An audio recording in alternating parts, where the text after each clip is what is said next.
Economic Survey 2016-17.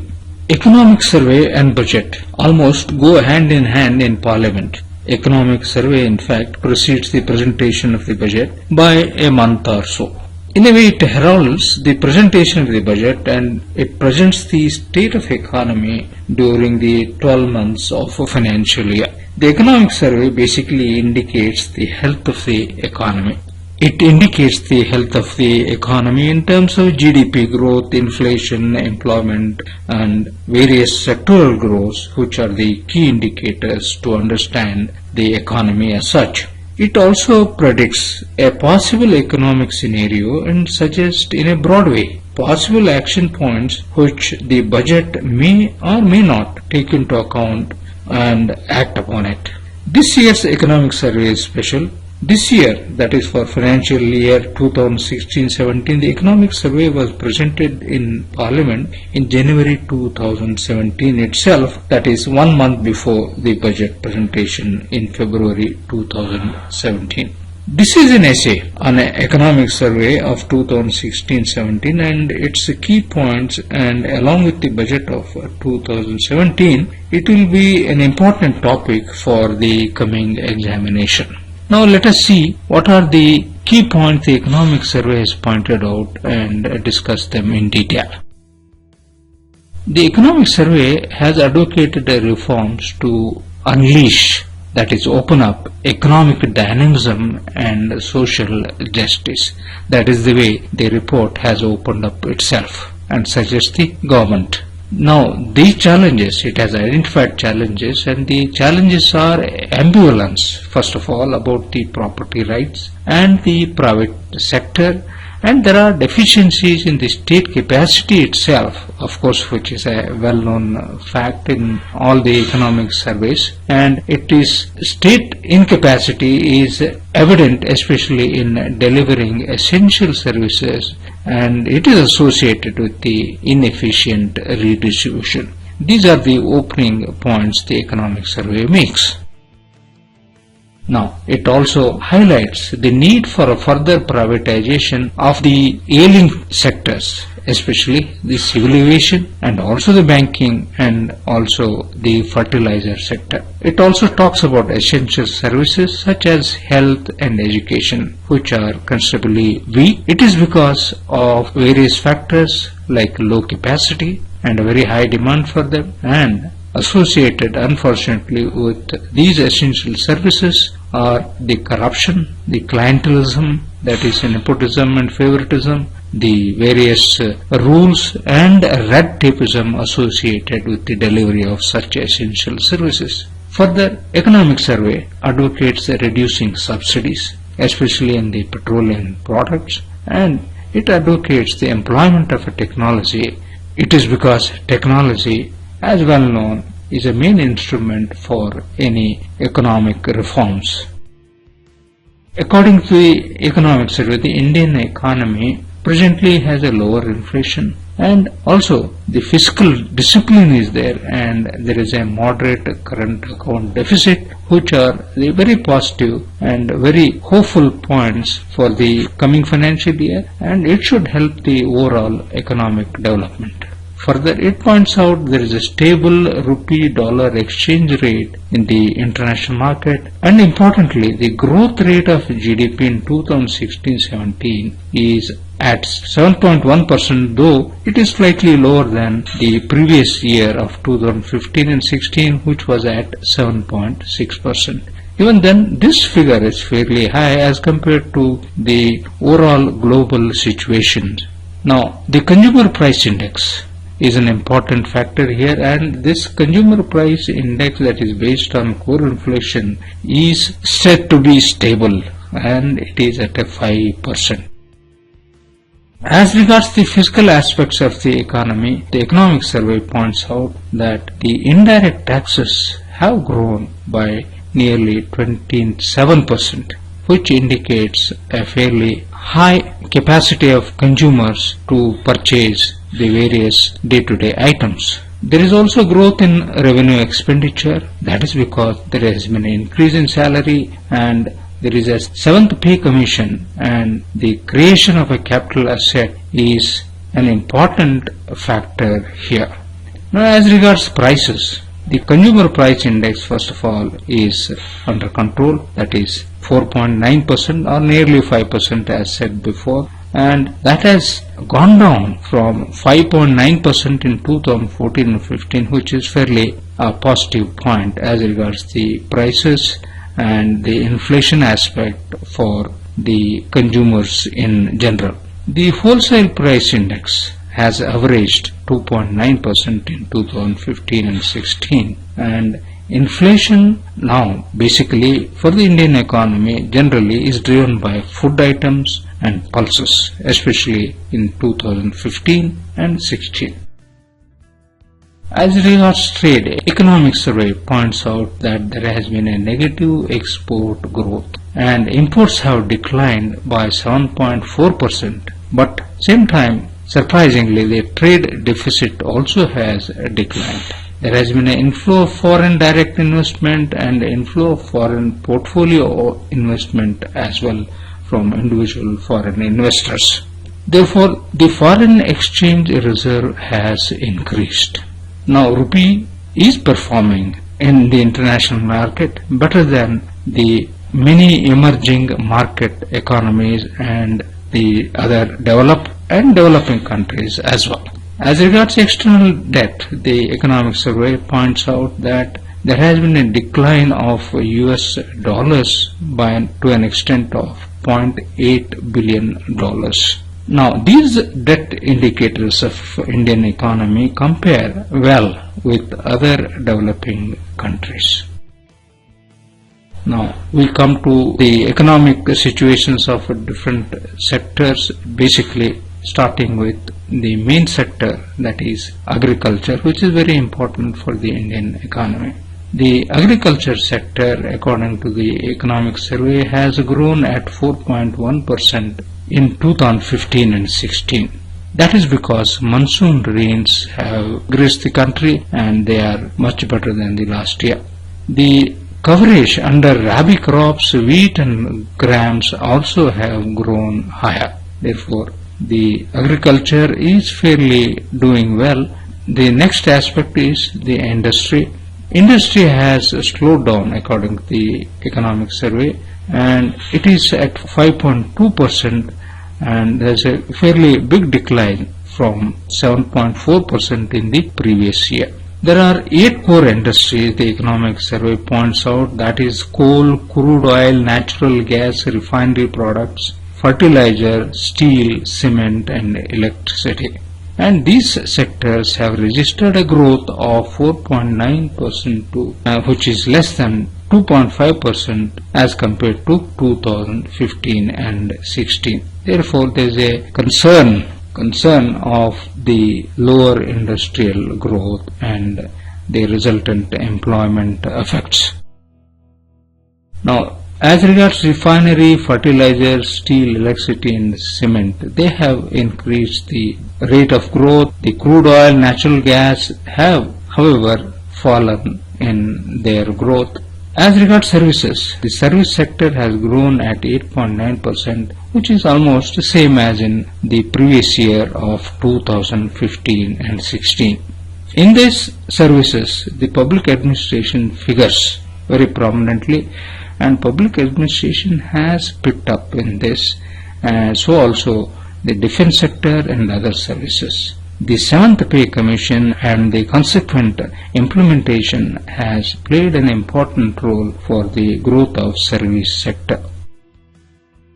As regards social infrastructure, employment and human development, economic survey has dealt them in fairly big details.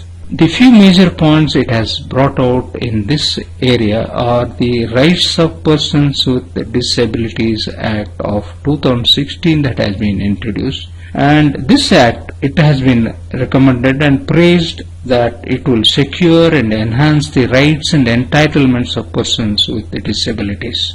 It will also increase the reservations in vacancies in the government from 3% in the previous year to the 4% as per the amended act. Now, the most important aspect that has taken place in 2016-17 according to economic survey is the demonetization. According to the survey, the demonetization will have impacts in the short term as well as in the long term. There will be a short term cost following immediately in the couple of months, but the demonetization holds the potential for a long term benefits. But however, economic survey recommends follow-up actions to minimize the costs in the short term, and same time the government should make efforts to maximize the benefits in the coming years. For this, the economic survey advocates fast demand-driven remonetization and further tax reforms to encourage the economy. Further, it also recommends bringing land and real estate into the proposed GST. It has also advocated reducing tax rates and stamp duties. Economic survey also talks about external developments which will affect the Indian economy. For example, in the short run, the world GDP growth has received a fiscal stimulus in the United States, but there are risks involved in this because the possible higher oil prices, and there could be eruption of trade tensions, and there could be a sharp currency movements, and especially the Chinese currency yuan. The geopolitical factors play an important role, that is protectionism, and that will affect India's exports. It mentions protectionism in the context of the United States with its new president Donald Trump coming out with various policies which basically aims to protect the United States' interest unlike the previous regime. Economic survey also talks about the role of the RBI, and it says RBI has codified monetary policy and it has helped to consolidate the macroeconomic stability. The legal basis for conducting various financial transactions, especially in the context of Aadhaar-based has been solidified, and there have been gains from the Jan Dhan Yojana, Aadhaar Yojana and mobile, which have been incorporated in the financial transactions of most of the individuals, in which the state, the central government have a role to play, and they get the proper feedback on these well-connected Jan Dhan and Aadhaar and mobile applications. Economic survey points out the working age population that has been projected to grow by 1/3 over the next 3 decades, and that is a huge demographic dividend, and it will start in the next 5 years itself. Economic survey also talks about Swachh Bharat Andolan, and that will ensure a safe and adequate sanitation, water security and hygiene for the entire nation. There is also important thing that the government is doing, that is the broader fundamental right to privacy for women, and the government is doing well in this aspect because the woman will certainly play a major role in the overall economic growth. Overall, the economic survey makes 3 important predictions on the Indian economy. 1. The GDP growth in 2017 has been projected at around 6.75 to 7.5%, that is following the post-demonetization period. Secondly, economic survey also projects the middle class will get more housing due to fall in real estate prices. Third prediction of the economic survey is the remonetization aspects. The remonetization will eliminate a cash squeeze by April 2017. Economic survey also has analyzed the demonetization aspects, both short-term costs and long-term benefits, in detailed manner. Let us see them. The cost of the demonetization, especially the immediate effect, was contraction in cash money supply. That is a huge reduction in cash money supply, and that was a temporary slowdown. and it affected GDP growth in a short term. However, it talks about its huge benefits of the demonetization, that is, increased digitization in all sectors of the economy, and greater tax compliance following that, so wherein there is no possibility of avoiding any taxes by any citizen, and there will be a reduction in the real estate prices also. The demonetization also will increase long-run tax revenue collections, and hence it will help increase the GDP growth. Now, what are the measures to maximize long-term benefits and minimize short-term costs? One method is the fast remonetization. That is, by doing a free convertibility of cash to deposits in the bank. Further, reduce the GDP decline and cash hoarding by many financial and administrative measures. Secondly, the continued impetus to digitization has to be given, and it is because the transition is gradual and it should be inclusive and should be based on incentives and less on controls. Balancing the cost and benefits of cash versus digitization will be an important aspect here. Number 3 measure the economic survey talks about is the bringing land and real estate into the proposed GST ambit. Economic survey has advocated a good fiscal performance by states, and they should be incentivized for this, and fiscal performance is on track. Economic survey advises the center therefore should take a lead in sound fiscal management for the central administration as well as the state administrations. It suggests in this context setting up of a centralized public sector assets rehabilitation agency. This agency will be the largest, and it will make a politically tough decisions to reduce debt. Further, economic survey also has discussed the pros and cons of universal basic income scheme, though it don't advocate it to be implemented immediately, but it has opened up a discussion on this. According to economic survey, it is an alternative to state subsidies, and it is meant for a poverty alleviation. That is, the Jan Dhan Yojana, Aadhaar and Mobile, these applications and the central state cost sharing prerequisites are useful, successful tools for implementing this universal basic income scheme. Economic survey points out that the real per capita gross state domestic product, that is GSDP, during 1983 and 2014, that is for a fairly long period, it has seen an improvement. So also health indicators in life expectancy and the fertility also has declined. So it is talking about basically the population aspect. Therefore, creating one economic India with the help of technology, good economics and good politics. These will in the coming times should integrate and form a good internal integration and lead to a good economic development in the times to come. India's internal trade gap ratio is 54%, and it is fairly comparable to the large developed countries. The smaller states, Uttarakhand, Himachal Pradesh and Goa, are trading more, and the net exporters in this context are the manufacturing powerhouses of Tamil Nadu, Gujarat and Maharashtra. The urban local bodies will be important because they have control on the property tax, they have access to the property tax collection, and they can generate the revenue at the city level itself.